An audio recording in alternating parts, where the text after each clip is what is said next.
ஓமனில் கடலில் மூழ்கிய எண்ணெய் கப்பலில் மாயமான இந்தியர்கள் மீட்கப்பட்ட வீடியோ வெளியாகியுள்ளது.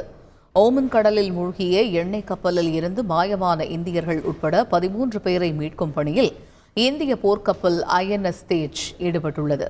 இதுவரை 10 பேர் மீட்கப்பட்டுள்ளனர். அதில் 9 பேர் உயிருடன் மீட்கப்பட்டனர். ஒருவர் உயிரிழந்துள்ளதாக அதிகாரப்பூர்வமாக அறிவிக்கப்பட்டிருக்கிறது. மேலும் மோசமான வானிலை காரணமாக மீட்பு பணிகள் சவாலாக இருப்பதாகவும் மீதம் எஞ்சியுள்ள 6 பேரை தேடும் பணியானது நடைபெற்று வருவதாகவும் தெரிவிக்கப்பட்டுள்ளது. இதனைத் தொடர்ந்து மீட்பு காட்சிகள் வெளியாகியுள்ளன.